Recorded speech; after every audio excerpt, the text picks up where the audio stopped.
യേശുവിൻ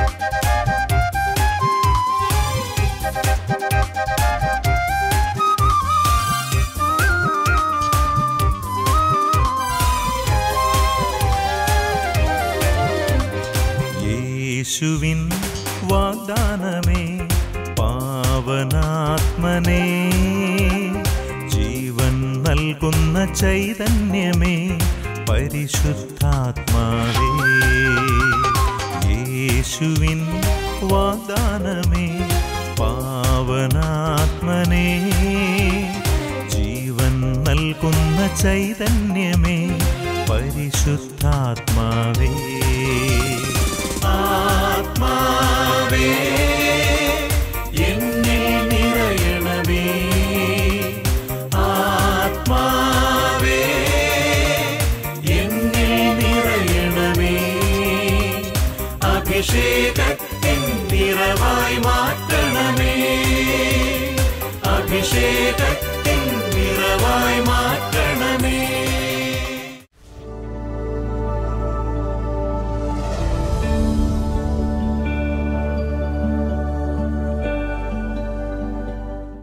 വചനം മാംസമായി നമ്മുടെ ഇടയിൽ വസിച്ചു. ക്രിസ്തുവിൻ്റെ അനുയായികളായ നാം ഓരോരുത്തരുടെയും ജീവിത ലക്ഷ്യമെന്നത് അവിടുന്ന് നമ്മോട് കൽപ്പിച്ചിട്ടുള്ള വചനങ്ങൾ നമ്മുടെ ഹൃദയത്തിൽ ഏറ്റെടുത്ത് അവ നമ്മുടെ ജീവിതത്തിൽ പ്രാവർത്തികമാക്കുക എന്നതാണ്. ഇങ്ങനെ നമ്മുടെ ജീവിതത്തിൽ നാം ഏറ്റെടുത്ത കർത്താവിൻ്റെ സുവിശേഷം ലോകമെങ്ങും എത്തിക്കുക എന്നത് ദൈവമക്കളായ നാം ഓരോരുത്തരുടെയും കടമയാണ്. സുവിശേഷ പ്രഘോഷണം നമ്മുടെ ജീവിതത്തിൽ എത്രത്തോളം പ്രാധാന്യം അർഹിക്കുന്നുണ്ടെന്ന് ഇന്നത്തെ ഷെമാ ഇസ്രായേലിലൂടെ നമുക്ക് ചിന്തിക്കാം. ഇന്ന് നമുക്കായി വചന സന്ദേശം നൽകുന്നത് കരീസ് ഭവനിലെ ഫാദർ ബിജിൽ ചക്കിയത്താണ്. ഒരു വ്യക്തിയുടെ ജീവിതസാക്ഷ്യം കേട്ടുകൊണ്ട് ഇന്നത്തെ വചന ശുശ്രൂഷയിലേക്ക് നമുക്ക് പ്രവേശിക്കാം. ദൈവം നമ്മെ സമർത്ഥമായി അനുഗ്രഹിക്കട്ടെ. എൻ്റെ പേര് ജോർജ്, കൂടല്ലൂർ സെൻറ്റ് മേരീസ് പള്ളിയുടെ ഭാഗമാണ്. എൻ്റെ മകന് വേണ്ടിയിട്ട് എൻ്റെ അമ്മ പറയേണ്ട ഒരു സാക്ഷ്യമാണ് ഞാൻ ഇവിടെ പറയുന്നത്. എൻ്റെ മകൻ MBA HR പാസ്സായി 3 വർഷം പണിയില്ലാതെ ചെറിയ പണികൾ കിട്ടി അങ്ങോട്ട് ഇങ്ങോട്ട് നടക്കുമായിരുന്നു. 3 പ്രാവശ്യം വിദേശ രാജ്യങ്ങളിൽ വിസിറ്റിംഗ് വിസയ്ക്ക് പോയിട്ട് തിരിച്ചു വരികയും 3ാമത്തെ പോയതും ക്യാൻസലാകുകയും ചെയ്തപ്പോൾ എൻ്റെ അമ്മ ഇവിടെ വന്ന് ബഹുമാനപ്പെട്ട കാര്യത്തിനെ കണ്ട് പ്രാർത്ഥിച്ച് ഇവിടെ വന്ന് ഏകദിന കൺവെൻഷനിൽ പ്രാർത്ഥിക്കുകയും സാക്ഷ്യം പറഞ്ഞുകൊള്ളാതെ നേരുകയും ചെയ്തതിൻ്റെ ഫലമായി ക്യാൻസലായ ജോലി വീണ്ടും അവിടെ നിന്ന് വിളിച്ചു പറയുകയും പുതിയ അപേക്ഷ കൊടുക്കുകയും ആ പഠിച്ച ജോലി തന്നെ കിട്ടുകയും ജോലിയിൽ കയറുകയും ശമ്പളം കിട്ടുകയും ചെയ്തു.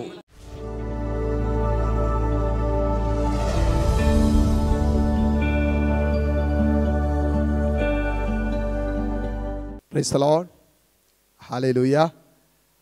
മിശിഹായിലെ സ്നേഹമുള്ളവരെ, ഇന്നത്തെ ഷെമാ ഇസ്രായേൽ എപ്പിസോഡിലേക്ക് യേശുക്രിസ്തുവിൻ്റെ വിലയേറിയ നാമത്തിൽ നിങ്ങളൊക്കെ സ്വാഗതം ചെയ്യുന്നു. പരിശുദ്ധാത്മാവ് ഈ നിമിഷങ്ങളിൽ നിങ്ങളെ സ്പർശിക്കട്ടെ. നിങ്ങളുടെ ജീവിതത്തിലേക്ക്, സഭാജീവിതത്തിന് ആവശ്യമായ ബോധ്യങ്ങൾ ദൈവത്തിൻ്റെ പരിശുദ്ധാത്മാവ് നൽകട്ടെ. ഇന്ന് പരിശുദ്ധാത്മാവ് നമുക്ക് തന്നിരിക്കുന്ന വചനഭാഗം മത്തായിയുടെ സുവിശേഷം 16-ാം അധ്യായം 13 മുതലുള്ള തിരുവചനങ്ങളാണ്. മത്തായിയുടെ സുവിശേഷം 16-ാം അധ്യായം 13 മുതലുള്ള തിരുവചനങ്ങൾ. പത്രോസിൻ്റെ വിശ്വാസ പ്രഖ്യാപനമാണ് ഇതിനകത്ത് സന്ദേശം. യേശു കസറിയ ഫിലിപ്പി പ്രദേശത്തെത്തിയപ്പോൾ ശിഷ്യന്മാരോട് ചോദിച്ചു, മനുഷ്യപുത്രൻ ആരെന്നാണ് ജനങ്ങൾ പറയുന്നത്? അവർ പറഞ്ഞു, ചിലർ സ്നാപക യോഹന്നാനെന്നും മറ്റു ചിലർ ഏലിയ എന്നും വേറെ ചിലർ ജെറമിയ അല്ലെങ്കിൽ പ്രവാചകന്മാരിൽ ഒരുവനെന്നും പറയുന്നു. അവൻ അവരോട് ചോദിച്ചു, എന്നാൽ ഞാൻ ആരെന്നാണ് നിങ്ങൾ പറയുന്നത്? ശിമയോൻ പത്രോസ് പറഞ്ഞു, നീ ജീവനുള്ള ദൈവത്തിൻ്റെ പുത്രനായ ക്രിസ്തുവാണ്. യേശു അവനോട് അരുളി ചെയ്തു, യോനായുടെ പുത്രനായ ശിമയോനെ, നീ ഭാഗ്യവാൻ. മാംസരക്തങ്ങളല്ല, സ്വർഗസ്ഥനായ എൻ്റെ പിതാവാണ് നിനക്കത് വെളിപ്പെടുത്തി തന്നത്. ഞാൻ നിന്നോട് പറയുന്നു, നീ പത്രോസാണ്. ഈ പാറമേൽ എൻ്റെ സഭ ഞാൻ സ്ഥാപിക്കും. നരക കവാടങ്ങൾ അതിനെതിരെ പ്രബലപ്പെടുകയില്ല. സ്വർഗരാജ്യത്തിൻ്റെ താക്കോലുകൾ നിനക്ക് ഞാൻ തരും. നീ ഭൂമിയിൽ കെട്ടുന്നതെല്ലാം സ്വർഗത്തിലും കെട്ടപ്പെട്ടിരിക്കും, ഭൂമിയിൽ അഴിക്കുന്നതെല്ലാം സ്വർഗത്തിലും അഴിക്കപ്പെട്ടിരിക്കും. അനന്തരം അവൻ താൻ ക്രിസ്തുവാണെന്ന് ആരോടും പറയരുതെന്ന് ശിഷ്യന്മാരോട് കൽപ്പിച്ചു. ഇപ്പോൾ ഈ വചനഭാഗത്തിലൂടെ കടന്നു പോകുമ്പോൾ ഒരു ക്രിസ്ത്യാനി ആത്യന്തികമായിട്ട് അറിഞ്ഞിരിക്കേണ്ട രണ്ട് രഹസ്യങ്ങൾ, രണ്ട് മേഖലകൾ പരിശുദ്ധാത്മാവ് വരച്ച് കാണിക്കുന്നുണ്ട്. ഒന്ന്, ഒരു ക്രിസ്ത്യാനി അറിഞ്ഞിരിക്കണം യേശു യഥാർത്ഥത്തിൽ ആരാണ്. മറ്റൊന്ന്, എന്താണ് സഭ. ഇത് രണ്ടും അറിയാം. ഇത് കൃത്യമായിട്ട് വചനഭാഗത്തുണ്ട്. ഒരു ക്രിസ്ത്യാനി മിനിമം അറിഞ്ഞിരിക്കേണ്ട കാര്യങ്ങൾ കൃത്യതയോട് വ്യക്തതയോടുകൂടി സഭയുടെ പ്രബോധനത്തിൻ്റെ വെളിച്ചത്തിൽ, കൃത്യമായി സുവിശേഷത്തിൻ്റെ വെളിച്ചത്തിൽ കൃത്യമായി അറിഞ്ഞിരിക്കേണ്ട രണ്ട് ആത്മീയ വളർച്ചയ്ക്ക്, ക്രിസ്തീയ ജീവിതത്തിൻ്റെ വളർച്ചയ്ക്ക് ആവശ്യമായ അടിസ്ഥാന രഹസ്യങ്ങളും സത്യങ്ങളും പ്രബോധനങ്ങളുമാണ്. ഒന്ന്, യേശുക്രിസ്തു ആരാണ്, മറ്റൊന്ന് സഭ എന്താണ്. രണ്ടും ഇതിനകത്ത് കൃത്യമായിട്ട് എഴുതി വെച്ചിട്ടുണ്ട്. നമ്മുടെയൊക്കെ പ്രശ്നം എന്താണെന്നറിയാമോ? യേശുക്രിസ്തു ആരാണെന്നും സഭ എന്താണെന്നും നാട്ടുകാർ പറയുന്നതാണ് നമുക്കറിയാവുന്നത്.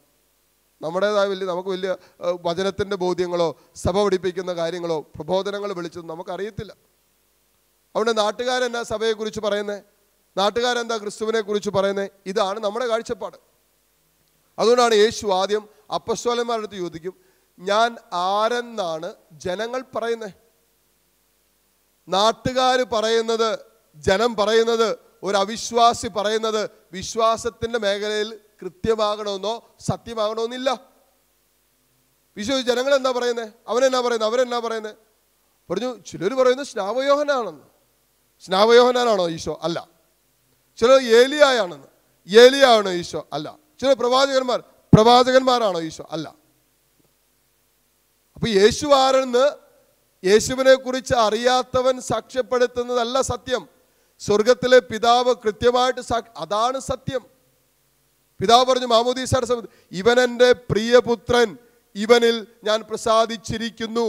അതാണ് സ്വർഗം തൻ്റെ പുത്രനെ നോക്കി, യേശുവിനെ നോക്കി സാക്ഷ്യപ്പെടുത്തുക, ഇവൻ എൻ്റെ പ്രിയപുത്രൻ. ആ ഈശോ പറഞ്ഞു, യോഹന്നാൻ 10:30 ഈശോ പറഞ്ഞു, ഞാനും പിതാവും ഒന്നാണ്, ഞാനും പിതാവും ദൈവവും ഒന്നാണ്. അതാ പറഞ്ഞേ. അപ്പം അത് ചുറ്റുപാട് നിൽക്കുന്നവർ പറയും യേശു ആരാണെന്ന് ചോദിക്കും. അവർക്ക് പല കാഴ്ചപ്പാടായിരിക്കും. യേശു അനേകം ദൈവങ്ങളിൽ ഒരു ദൈവമാണ്, ചിലരുടെയൊക്കെ കാഴ്ചപ്പാടാണ്. ഒത്തിരി ദൈവങ്ങളിൽ ഒരു ദൈവം ഈശോ. മറ്റൊരു പറയും യേശു ഒരു ചരിത്ര പുരുഷൻ, ചരിത്രത്തിൽ നല്ല മനുഷ്യനായിരുന്നു കേട്ടോ. യേശു നല്ല മനുഷ്യനായിരുന്നു. ഗാന്ധിയെ പോലെ മറ്റു പലരെയും ഈ ലോകത്തിൽ ജീവിച്ച് മണ്ണിനോട് മണ്ണായി മണ്ണടിഞ്ഞ് തീർന്ന ജീവിതങ്ങളെ പോലെ നല്ല മനുഷ്യനായിരുന്നു ഈശോ. ഈശോയുടെ പ്രബോധനങ്ങളൊക്കെ നല്ല പ്രബോധനങ്ങളാണ്. അനേകരുടെ ജീവിതത്തെ ഇൻഫ്ലുവൻസ് ചെയ്തൊരു മനുഷ്യനായിരുന്നു ഈശോ. അവരുടെ കാഴ്ചപ്പാട് അങ്ങനെ. നമുക്ക് ഒരു വിപ്ലവകാരിയായിരുന്നു അല്ലേ. ചില പാർട്ടിക്കാരിപ്പോൾ ഈശോയുടെ പടമൊക്കെ വെച്ച് കുരിശ് രൂപമൊക്കെ വെച്ചിട്ടാണ് പാർട്ടിയുടെ ഫ്ലക്സ് അടിക്കുന്നത്. എന്നാ ലോകം കണ്ട ഏറ്റവും വലിയ വിമോചകനായിരുന്നു ഈശോ. അപ്പോൾ ചിലർക്ക് ഈശോ വിമോചകൻ മാത്രമാണ്. അതുകൊണ്ട് ഈശോ ചോദിക്കും തൻ്റെ അപ്പസ്തോലന്മാരോട്, ഞാൻ ആരെന്നാ ജനങ്ങൾ പറയുന്നത്, മറ്റുള്ളവരുടെ അഭിപ്രായം എന്താ പറഞ്ഞു. ഇങ്ങനെ പലതും പറയുന്നുണ്ട്, സ്നാപയോഹന്നാൻ എന്നൊക്കെ പറയുന്നുണ്ട് കേട്ടോ. അങ്ങനെ പല കാര്യങ്ങൾ പറയുന്നുണ്ട്. ഒരു അവിശ്വാസിക്ക് എന്ത് വേണമെങ്കിലും പറയാം, അവന് കിട്ടി അത്രേ ബോധ്യമുള്ളൂ. കഴിഞ്ഞ ദിവസങ്ങളിലൊക്കെ സഭ ബന്ധപ്പെട്ട കുറേ വിഷയങ്ങളിലൂടെയൊക്കെ കടന്നു പോകേണ്ട അവസ്ഥകളുണ്ടായി. ഒരു സായാഹ്നത്തിൽ വെറുതെ മറ്റു വൈദികർ TV കണ്ടുകൊണ്ടിരിക്കുക ചെന്ന് കഴിഞ്ഞപ്പോൾ കുമ്പസാരത്തെക്കുറിച്ചുള്ള ചർച്ച നടക്കും. കുമ്പസാരം അത് പാനലിരിക്കുന്നവൻ ജീവിതത്തിൽ കുമ്പസാരിക്കാത്തവനാണ്, അല്ലെങ്കിൽ ജീവിതത്തിൽ ഇന്ന് വരെ ആ വിശ്വാസത്തിലുള്ളത് പോലുമല്ല. അവരാ പറയുന്നത് കുമ്പസാരം നിർത്തലാക്കണം, കുമ്പസാരം വേണ്ട. ആലോചിച്ച് നോക്കിയേ, ഇതിനെക്കുറിച്ച് ഒന്നും അറിയാത്തവൻ. ഇപ്പോൾ കാനഡയിൽ ഞാൻ പോയിട്ടില്ല, അമേരിക്കയിൽ പോയിട്ടില്ല, പോകാത്തൊരു കാര്യത്തെക്കുറിച്ച് ഇങ്ങനെ പറഞ്ഞുകൊണ്ടിരിക്കുന്ന എന്തർത്ഥമുണ്ട്? ഞാൻ ഇന്ന് വരെ ചില വിദേശത്തുള്ള ഭക്ഷണങ്ങൾ കഴിച്ചിട്ടില്ലെന്ന് കരുതുക. എനിക്ക് ആ ഭക്ഷണത്തിൻ്റെ രുചിയെക്കുറിച്ച് എനിക്ക് എന്ത് പറയാൻ പറ്റും ആധികാരികമായിട്ട്? ഇത് ജീവിതത്തിൽ ഇന്ന് വരെ അറിയാത്ത കാര്യം, അനുഭവിക്കാത്ത കാര്യം, മനസ്സിലാക്കാത്തൊരു സത്യത്തെക്കുറിച്ച് എങ്ങനെ പറയാൻ പറ്റും? ഇത് ഘോരഘോരമായിട്ട് പറഞ്ഞുകൊണ്ടിരിക്കുക ചില നിർത്തണമെന്ന്. പിന്നെ അറിവില്ലായ്മ ഒരു പാവമില്ലാത്തതുകൊണ്ട് നമുക്ക് പ്രശ്നമില്ല. അവർക്ക് വേണ്ടി കൂടി പ്രാർത്ഥിക്കാന്നുള്ളൂ. ഈ ഒരു തിരിച്ചറിവ്, സുവിശേഷത്തിൻ്റെ വെളിച്ചം, ദൈവത്തിൻ്റെ ആത്മാവിൻ്റെ രഹസ്യങ്ങൾ പരിശുദ്ധാത്മാവെ ഇവനും ഇവൾക്കും വെളിപ്പെടുത്തി കൊടുക്കണമെന്ന് പ്രാർത്ഥിക്കാം അല്ലേ. ഇവിടെ നാട്ടുകാർ പറയുന്നതല്ല ഒരു ക്രിസ്ത്യാനിയുടെ ചങ്കിലുണ്ടായിരിക്കേണ്ട ക്രിസ്തുവിനെ കുറിച്ചുള്ള രൂപം, തിരിച്ചറിവ്. കണ്ടവൻ പറയുന്നവനോ കേട്ടവൻ പറയുന്നതല്ല ഒരു യഥാർത്ഥ ക്രിസ്ത്യാനിക്കുണ്ട്. അത് ഈശോ അപ്പോൾ അവസാനം ഈശോ ചോദിച്ചു, അപ്പസ്തോലന്മാരോട് ചോദിച്ചു, ക്രിസ്ത്യാനി, നീ ഒരു ക്രിസ്ത്യാനിയാണല്ലോ, ഇത്രയും നാളായിട്ട് നീ ക്രിസ്തുവിനെ കുറിച്ച് എന്താ മനസ്സിലാക്കിയേ എന്ന് ചോദിക്കുന്ന ഒരു ചോദ്യം പോലെ അപ്പസ്തോലന്മാരുടെ അടുത്ത് മാത്രം നിർത്തി. വിജാതിയുടെ അടുത്തല്ല പിന്നെ ഈശോ ചോദിച്ചേ, ഗ്രീക്കാരുടെ അടുത്തല്ല, വിജാതിയുടെ അടുത്ത് ഒന്നുമല്ല ഈശോ, അപ്പസ്തോലന്മാരുടെ അടുത്ത് മാത്രമായിട്ട് ഈശോ ചോദിക്കും, നിങ്ങൾ പറ, ഞാൻ ആരെന്നാ നിങ്ങൾ പറയുന്നേ? കുറേ നാളായാലും കൂടെ നടക്കാൻ തുടങ്ങിയിട്ട്, കുറേ നാളായാലും ക്രിസ്ത്യാനിയാണെന്ന് പറഞ്ഞ് നടക്കാൻ തുടങ്ങിയിട്ട്, കുറേ നാളിലെ വിശുദ്ധ കുർബാനയ്ക്കും കുമ്പസാരത്തിനും മാമോദീസയ്ക്കും പല ആത്മീയ രഹസ്യങ്ങൾക്കും കലാപരിപാടിക്കും പോകാൻ തുടങ്ങിയിട്ട്, എന്നിട്ട് നീ അറിഞ്ഞോ ക്രിസ്തുവാരെന്ന് ഈശോ ചോദ്യം ചോദിക്കുക. അപ്പോൾ പത്രോസ് വിളിച്ചു പറയുന്നൊരു രഹസ്യമുണ്ട്, നീ ജീവിക്കുന്ന ദൈവത്തിൻ്റെ പുത്രനായ മിശിഹായാണ്. നീ ജീവിക്കുന്ന ദൈവത്തിൻ്റെ പുത്രനായ മിശിഹായാണ് നീ. അപ്പോൾ തന്നെ ഈശോ പറയുന്നൊരു കാര്യമുണ്ട്, പത്രോസേ, ഇത് മാംസരക്തങ്ങളല്ല നിനക്ക് വെളിപ്പെടുത്തി തന്ന സ്വർഗത്തിലെ പിതാവ്. ഇതൊരു രഹസ്യമാണ്, ഇതൊരു വെളിപ്പെടുത്തലാണ്. ഇത് സ്വർഗം വെളിപ്പെടുത്തിയാലേ മനസ്സിലാക്കാൻ പറ്റും. ഈ വെളിപ്പെടുത്തൽ കിട്ടാത്തതാണ് ഒരു ക്രിസ്ത്യാനിയുടെ ജീവിതത്തിൻ്റെ ഏറ്റവും വലിയ പ്രശ്നം. യേശു ആരെന്ന് കൃത്യമായിട്ട് ഒരു ക്രിസ്ത്യാനിക്ക് അറിയാത്തതാണ് ജീവിതത്തിൻ്റെ ഏറ്റവും വലിയ പ്രശ്നം. അത്യന്തിക പ്രശ്നം എന്നാ? സാമ്പത്തിക പ്രശ്നമോ അല്ല, കടബാധ്യതയോ പ്രശ്നമോ, ദാമ്പത്യ പ്രശ്നം, ഇതൊക്കെ പ്രശ്നത്തിന് അടിസ്ഥാനപരമായ ആത്യന്തികമായ ഒരു ആത്മീയ മനുഷ്യന്റെ പ്രശ്നം എന്ന് പറയുന്നത് യഥാർത്ഥത്തിൽ ക്രിസ്തു ദൈവമാണെന്നുള്ള സത്യം ചങ്കിൽ കിട്ടാത്തതാണ്. ഇത് കിട്ടിക്കഴിയുമ്പോൾ ജീവിതം മാറാൻ തുടങ്ങും. ഈശോ ദൈവമായി ഈ ലോകത്തിലേക്ക് എന്തിന് അവതരിച്ചു? എന്തിന് യേശു 3 ആണികളിൽ പിടഞ്ഞു മരിച്ചു? എന്തിന് കർത്താവ് കാൽവരി കുരിശിലേക്ക് കുരിശും ചുമന്നുകൊണ്ട് എൻ്റെ പാപത്തിൻ്റെ ഭാരവും പേറിക്കൊണ്ട് എന്തിന് ഈശോ മരിച്ചു? അങ്ങനെ നോക്കാൻ തുടങ്ങുമ്പോൾ, കാൽവരി കുരിശിലേക്ക് നോക്കുമ്പോൾ, കുരിശിലേക്ക് എൻ്റെ മുഖം കാണുമ്പോൾ അവിടെ ഞാൻ കാണുന്നത് എൻ്റെ പാപമാണ് അവനെ കുരിശിൽ തറച്ചത്. എൻ്റെ പാപം തന്നെ കുരിശിൽ ഞാൻ കാണുന്നത്. അപ്പോൾ യഥാർത്ഥ ക്രിസ്ത്യാനി അറിഞ്ഞിരിക്കണം യേശു ആരാ. ഈ വചന ശുശ്രൂഷയുടെ ഭാഗമായി നിങ്ങൾ മാറുന്നുണ്ടെങ്കിൽ സ്വയം ചോദിക്കണം, ഇത്ര വർഷങ്ങളായില്ലേ, 10 വർഷം, 20 വർഷം, 30, 40, 50, 60, 70, 75, 90 വയസ്സ് പ്രായമായിട്ടുണ്ടാകും ഒരു ക്രിസ്ത്യാനി എന്നുള്ള തലക്കെട്ടിൽ ജീവിക്കുന്നത്. ക്രിസ്തുവാരാ നിനക്ക്? ഈ തിരിച്ചറിവ് നിന്റെ ചങ്കി കിട്ടിയോ? നിന്റെ ഹൃദയത്തിൽ കിട്ടിയോ യേശു ദൈവമാണെന്ന്, അവൻ ദൈവത്തിൻ്റെ പുത്രനായ മിശിഹായാണെന്ന്? ആ ഒരു സത്യം നിന്റെ ഹൃദയത്തിൽ കിട്ടിയില്ലെങ്കിൽ ഇത് കിട്ടണം. ഇത് പരിശുദ്ധാത്മാവാ തരുന്നത്. പ്രാർത്ഥിക്കണം, പരിശുദ്ധാത്മാവേ, യേശു ആരാണെന്ന് എനിക്ക് വെളിപ്പെടുത്തി തരണം. ജീവിക്കുന്ന കർത്താവ്. രണ്ടാമത് മുന്നോട്ട് അങ്ങോട്ട് പോകുമ്പോൾ ഈശോ കൂട്ടിച്ചേർക്കുന്ന ഒരു കാര്യമുണ്ട്. സഭ എന്താണെന്ന് ഈശോ പഠിപ്പിക്കുക. ഇന്ന് സഭയെ തകർക്കാനുള്ള തന്ത്രപ്പാടിലാണ് ചുറ്റുപാടും ചില കാര്യങ്ങളൊക്കെ നടന്നുകൊണ്ടിരിക്കുന്നത്. സഭ ഇപ്പം എന്തോ തകർന്നു വീഴൂ എന്ന് വിചാരിച്ചുകൊണ്ടാണ് ചില കലാപരിപാടികളൊക്കെ നടന്നുകൊണ്ടിരിക്കുന്നത്. 2000 വർഷമായിട്ട് സഭയ്ക്കുള്ളിൽ നിന്ന് ഞാനും എന്നെ ശ്രമിക്കുന്ന നിങ്ങളും ശ്രമിച്ചിട്ട് നടക്കാത്ത കാര്യമാണ് ഇന്ന് പലരും ശ്രമിച്ചുകൊണ്ടിരിക്കുന്നത്. സഭയ്ക്ക് പുറമേ നിന്ന് 2000 വർഷമായിട്ട് സഭയ്ക്കെതിരെ മതപീഡനങ്ങൾ ഉണ്ടായിട്ട് ഇന്ന് വരെ സഭ തകർന്നിട്ടില്ലെങ്കിൽ മക്കളെ വിശ്വസിക്ക്, ഒരു നരക കവാടങ്ങളും സഭയ്ക്കെതിരെ പ്രബലപ്പെടുകയില്ലെന്ന് പറഞ്ഞത് ക്രിസ്തുവാണെങ്കിൽ തകർക്കാൻ പറ്റില്ല. കാരണം എഫെസൂസുകാർക്ക് എഴുതിയ ലേഖനത്തിൽ വചനം പറയുന്നു, ക്രിസ്തു സഭയുടെ ശിരസാണ്. അപ്പൊ ആർക്കാ ക്രിസ്തുവിനെ തകർക്കാൻ പറ്റുന്നേ? ശരീരത്തിൽ അടിക്കാൻ പറ്റും അല്ലേ? ഈശോയുടെ ശരീരത്തിൽ അടിച്ചില്ലേ? മുറിപ്പാടുകൾ ഉണ്ടാക്കിയില്ലേ? പിച്ചി ചീന്തിയില്ലേ? ശരീരത്തിന്റെ എല്ലാ മാംസവും അടിച്ച് പുറത്തിറക്കിയില്ലേ? രക്തം വാർന്നൊഴുകാൻ അനുവദിച്ചില്ലേ? ഇതൊക്കെ പോകുമ്പോഴും സഭയുടെ ഒരെല്ല് പോലും തകർന്നില്ല എന്ന വചനം പഠിപ്പിക്കുന്നുണ്ട്. അവന്റെ ശരീരത്തിലെ ഒരു അസ്ഥി പോലും തകർക്കപ്പെടാൻ അനുവദിച്ചില്ല. മാംസം തകർന്നു. സഭയുടെ ബാഹ്യരൂപത്തിന് തകർച്ച ഉണ്ടാവുന്നേ, വീഴ്ചകൾ ഉണ്ടാവുന്നേ, മുറിവുകൾ ഉണ്ടാവുന്നേ, ചുളിവുകൾ ഉണ്ടാവുന്നേ, ഇതെല്ലാം ഉണ്ടാവും.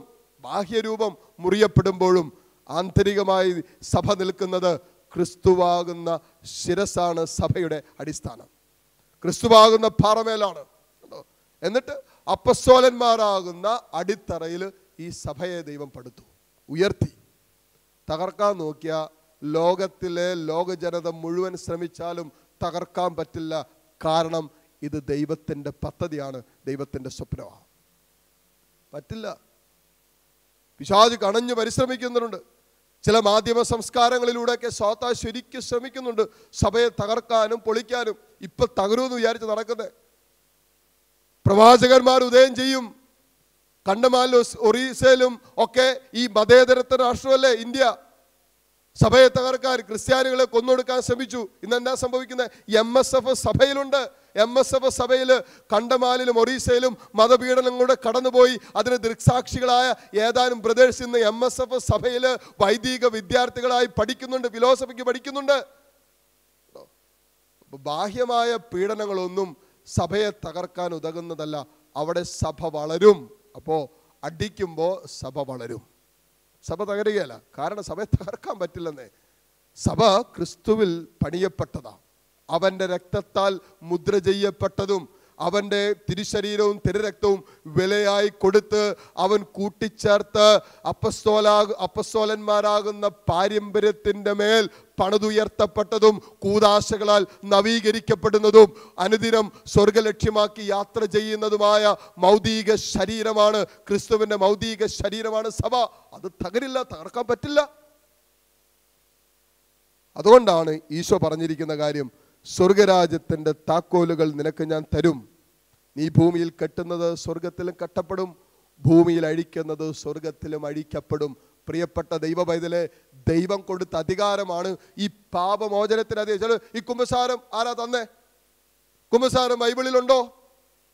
ചിലർ ചോദിക്കുക, കുമ്പസാരം എവിടെ ബൈബിളിലുള്ള?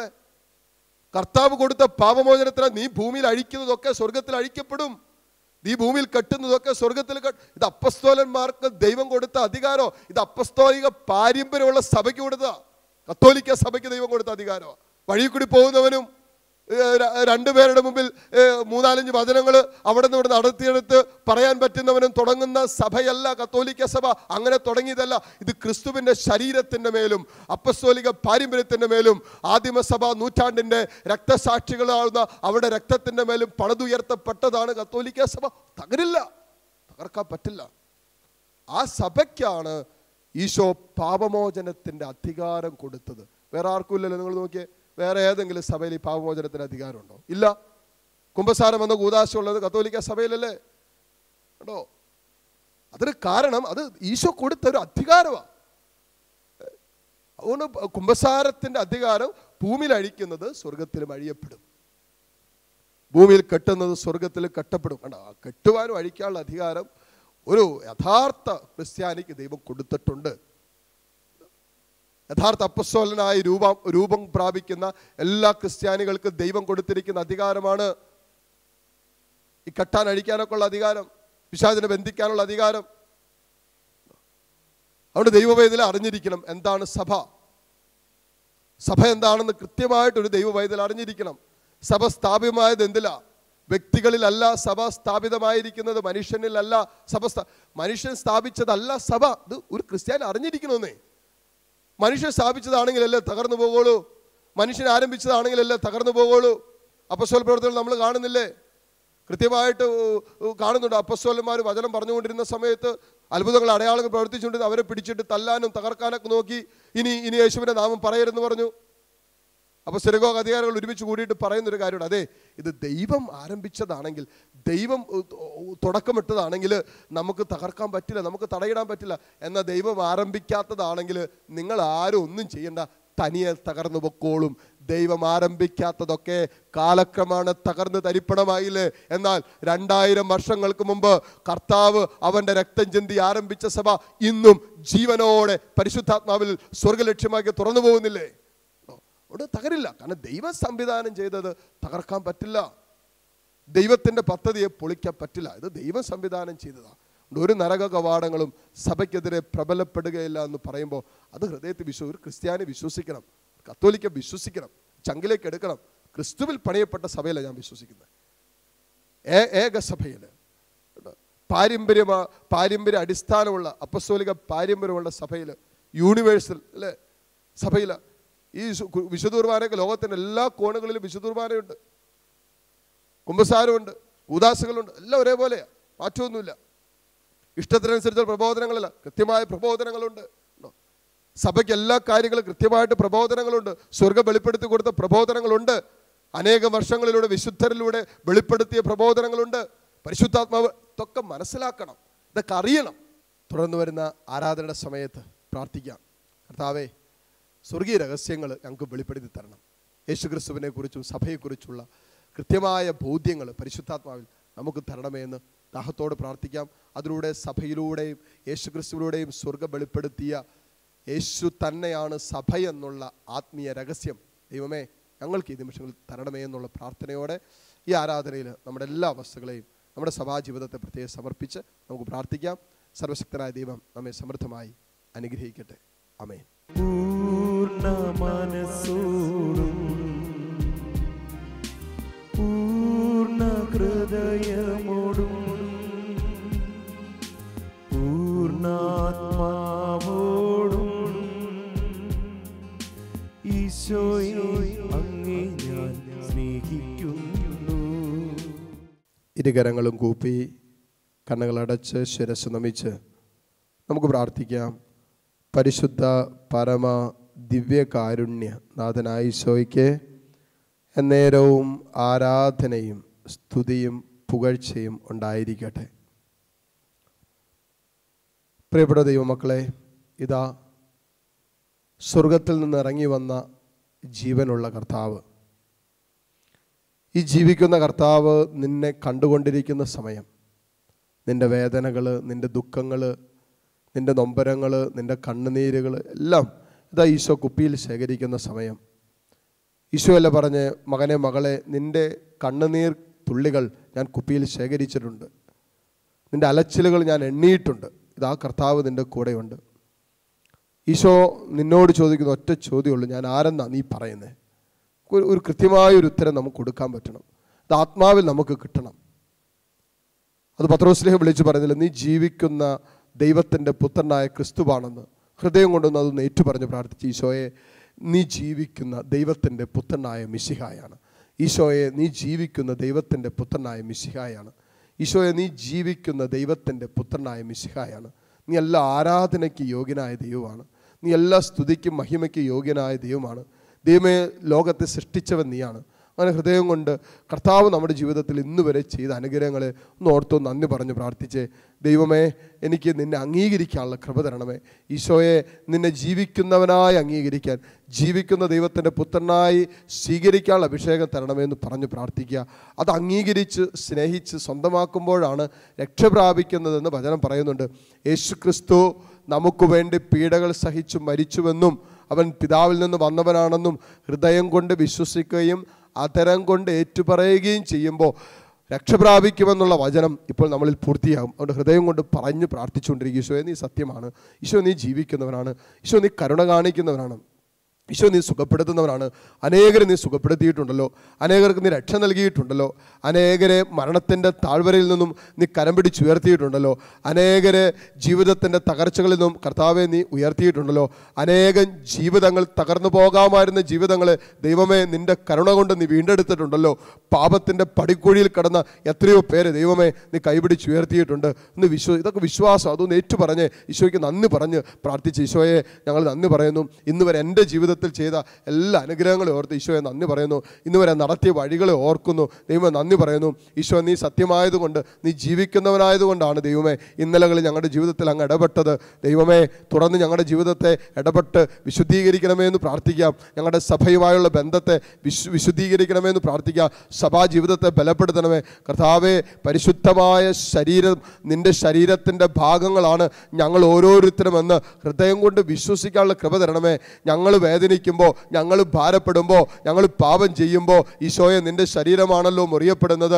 ഞങ്ങൾ തെറ്റായി വിധിക്കുമ്പോൾ കർത്താവെ നിൻ്റെ ശരീരത്തെയാണല്ലോ മുറിപ്പെടുത്തുന്നത് ഞങ്ങൾ വിശ്വസിക്കും, ഞങ്ങൾ മനസ്സിലാക്കുന്നു. ഈശോയെ ഞാൻ ഞങ്ങൾക്ക് തരണമേ, നിൻ്റെ ശരീരത്തിൻ്റെ ഭാഗമാണല്ലോ ഞാനെന്ന് വിശ്വസിക്കാനുള്ള കൃപ തരണമേ എന്ന് പറഞ്ഞ് പ്രാർത്ഥിക്കുക. കരങ്ങൾ തുറന്ന് ഈശോയിലേക്ക് നീട്ടിപ്പിടിച്ച് ആത്മാവ് തരുന്ന പ്രേരണ എടുത്ത് പ്രാർത്ഥിക്കുക. ഈശോയെ എന്നെ അനുഗ്രഹിക്കണമേ, ഈശോയെ എൻ്റെ വിശ്വാസ ജീവിതത്തെ ബലപ്പെടുത്തണമേ, ഈശോയെ എൻ്റെ സഭാ ജീവിതത്തെ അഭിഷേകം ചെയ്യണമേ, ഈശോയെ നീയുമായിട്ടുള്ള ബന്ധത്തിൽ എന്നെ വിശുദ്ധീകരിച്ച് ഉയർത്തണമേ എന്ന് പ്രാർത്ഥിക്കുക. Hallelujah, hallelujah, hallelujah. സ്തുതിച്ച് പ്രാർത്ഥിക്കുക. ഈശോയുടെ സ്നേഹം നമ്മളിലേക്ക് ഒഴുകട്ടെ. ദിവ്യകാരുണ്യത്തിൽ നിന്ന് ശക്തി പുറപ്പെട്ട് അനേകരെ യേശു സുഖപ്പെടുത്തിയിട്ടുണ്ട്. ഇതാ ഈ അൾത്താരയിൽ നിന്നും ഇപ്പോൾ തന്നെ ദിവ്യകാരുണ്യ ശക്തി പുറപ്പെട്ട് കർത്താവ് നിന്നെ സുഖപ്പെടുത്തട്ടെ, നിന്നെ വിശുദ്ധീകരിക്കട്ടെ, നിൻ്റെ മനസ്സിനും ശരീരത്തിന് സൗഖ്യം നൽകട്ടെ, നിൻ്റെ തെറ്റായ ബോധ്യങ്ങൾ പരിശുദ്ധാത്മാവ് എടുത്തു മാറ്റട്ടെ, നിൻ്റെ മനസ്സിലേക്ക് ചേക്കേറിയ പിശാചിൻ്റെ വഞ്ചനകൾ ഇപ്പോൾ പിഴുതെറിയപ്പെടട്ടെ, നന്മയായത് നിൻ്റെ ഹൃദയത്തിൽ പരിശുദ്ധാത്മാവ് ഇപ്പോൾ നട്ടുപിടിപ്പിക്കട്ടെ. Hallelujah, hallelujah, hallelujah.